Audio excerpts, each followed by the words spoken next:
All right, good afternoon. So we had customer number 6 up here. I was told I was customer number 7, but we didn't know that at the time.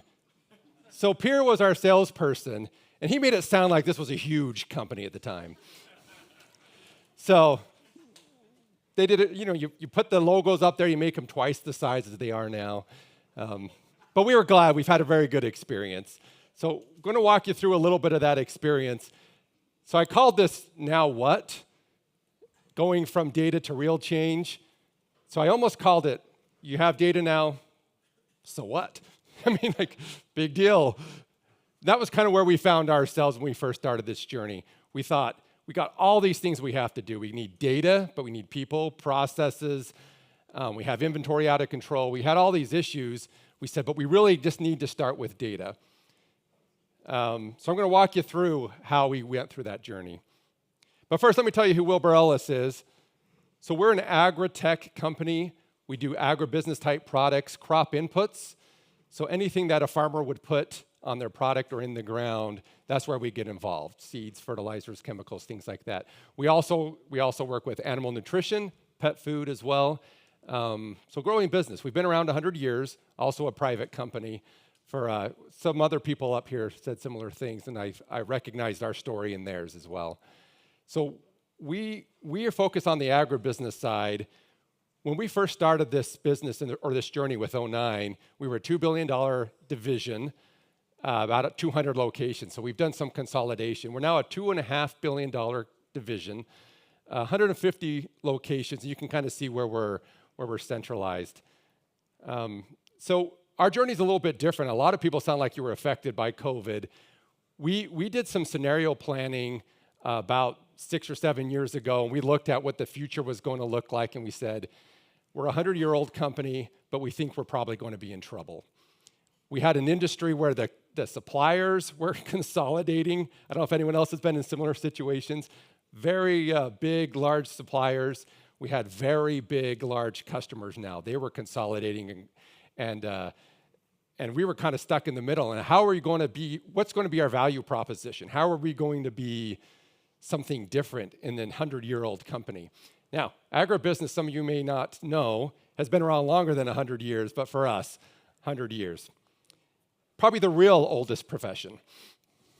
But walking through the journey, we started with demand planning.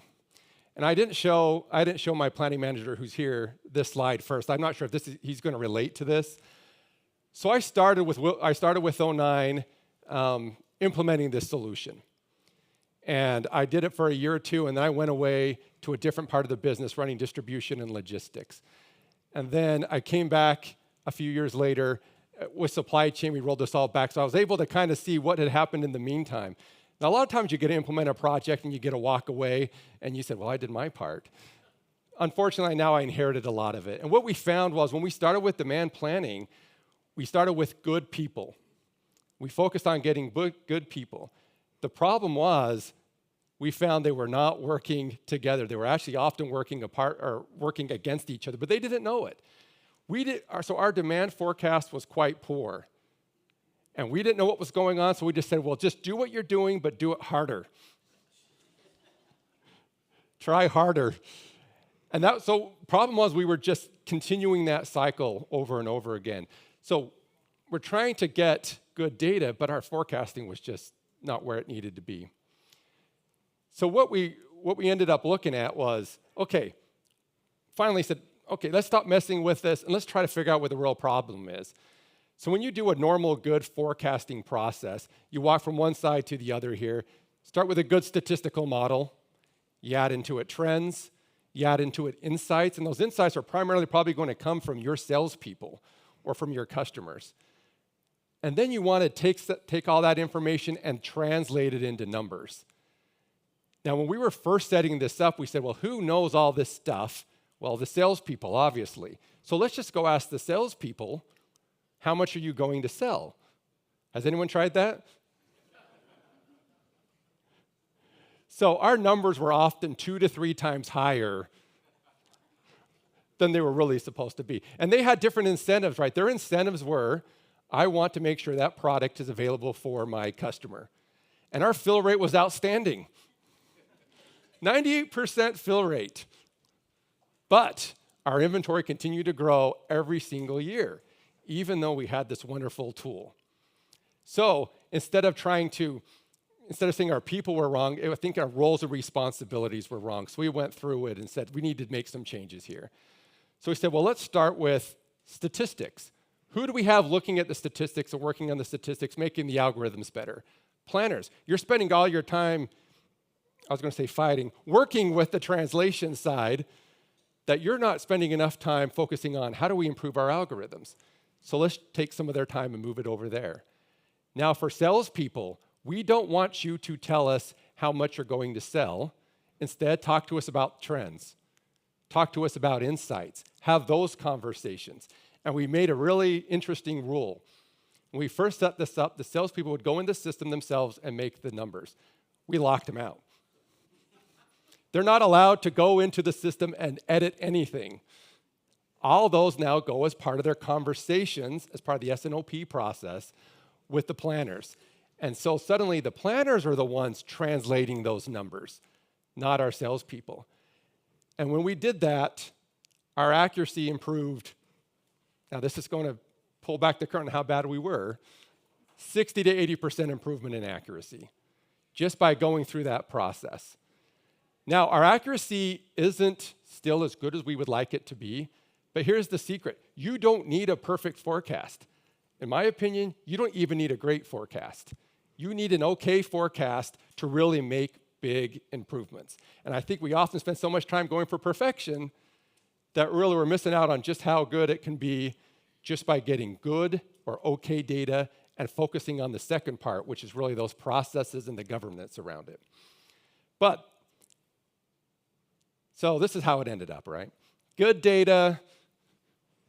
Suddenly we had perfect inventory levels. Well, it wasn't quite like that. This is what we found. We started getting good data. We felt comfortable about it. And it took us a while because we're a big company and similar to, I can't remember which company it was earlier today, but was talking about how they grew through acquisition. We also grew through acquisition, but we just did it instead of over the period of 3 years, we did it over 100 years. And as we grew through acquisition, each one of those businesses was still managing and running the same way they always had because we acquired them for a reason. We acquired them because they were doing their job well. They were selling well. They were serving the customer well. We said, keep doing what you're doing. But we started growing, and we started getting bigger, and we found, in my opinion, we were going to eventually just collapse under our own weight. You had so many different processes under there that we weren't able to keep up. So we're going to have a design process that says you're going to go from a demand plan that tells you what you're going to sell, when you're going to sell it, and where you're going to sell it. And then we're going to turn it into a supply plan. What you need to buy, when you need to buy it, or what you need to manufacture, when you need to manufacture it. And then you're going to execute on it. And that's that S&OE side. You're going to execute on that plan. But what we found was really happening was this. Our legacy culture, when we told people for a long time, do what you've always done because you've been successful. So we would give them the best data. This is what you need to buy when you need to buy it. Buy 10 units today. But what we found was going on, it was a lot more like this. It feels like a 30-unit sort of day, right? And they always had the needs for the customer, and that was what mattered to them because our salespeople were incentivized on commission, right? They weren't incentivized on inventory. So this is what we found was going on, and we had no way of tracking it. And our inventory continued to grow and grow and grow. So we decided to make a change. Now, the change was driven from a top-down approach. Our CEO decided, well, once again, so we'd set these things in motion years before, but COVID came, supply chain hit us a lot harder than maybe we had anticipated. Now, the good news was we had the tools, we now had the data, but since our inventory was getting out of control, and we were about to face a deflationary market. I know inflation is the word everyone had heard about, but when you're dealing with commodities, a lot of those were suddenly going down quickly. because during a tight supply chain, everyone racked them up. Suddenly, they're starting to go down. You don't want a bunch of inventory. So our CEO said to us, okay, you need to drop your inventory 33% by next year. All right. So it sounded easy enough, right? So suddenly then everyone started paying attention because it wasn't just my goal. It was the sales team's goal. It was our marketing team's goal. It was our customer-facing group's goal. We all had that same goal, and it was to drop the inventory substantially. So we focused on governance because that's really where we felt that gap was. We were giving them good data, but we were missing on how do you take that data from where it is to execution. And we asked O9 to help us with this. So now we went from demand plan, supply plan, but instead of using the legacy systems that said this is how you're going to execute, we said O9 is now going to tell you, the system is going to tell you what to buy, when to buy, and all you have to do is push this button. We didn't ask them to say, okay, take this data, now go and turn it into your plan over here and transact it over there. We gave them the exact data. Now, there are times, since your forecast isn't perfect, we said, okay, there's going to be times when maybe we didn't get it right, and you're going to need to purchase product outside of the plan. Because our plan, just like many people here, is updated. Our supply plan, well, our forecast algorithm is updated monthly. So things change during that month sometimes. And so what we said is, and this was very manual, this part of it, was if you are going to buy outside the plan, that's because the forecast missed something. So the only way you're going to be allowed to do that is go talk to your planner and fix that forecast. You can't buy anything unless you have a plan for it. So as you can imagine, that was very time-consuming, and we got a lot of complaints. And the complaints were, I didn't have that product for my customer. So the key is have the receipts. We ran the forecast availability. Can anyone guess what it was? It was 98% before, or not forecast availability, product availability, 98% before, still 98%. But when they missed that 2%, now they were blaming it on the system. But we could say, we're serving at the same level we always are, and 98% is still market leading.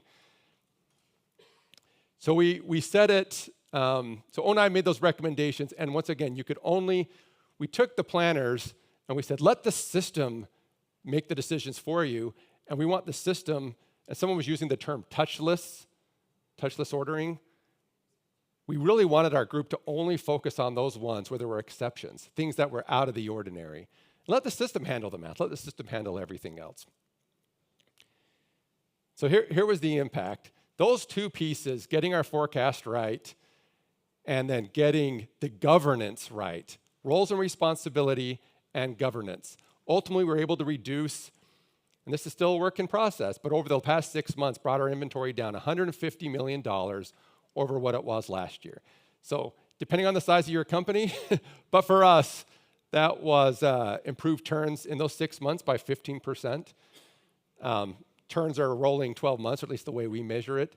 And so we'll be down 25% by March. And so we're excited by that. Now the goal was 33% reduction.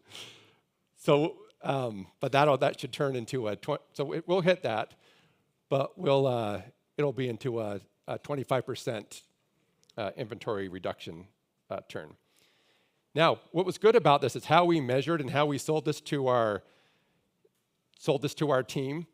We had to track it, and we didn't track it just by saying we're reducing inventory, because once again, if you're a salesperson, that's scary.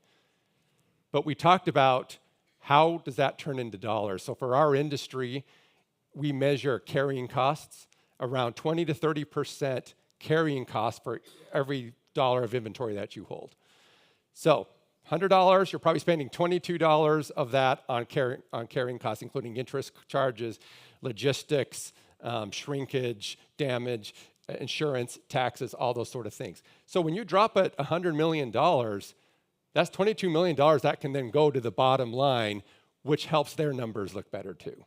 And so we saw our operational expense drop substantially. We're at our lowest levels we've been in years. And we think it's hard to tie directly, but this was the biggest driver that we saw.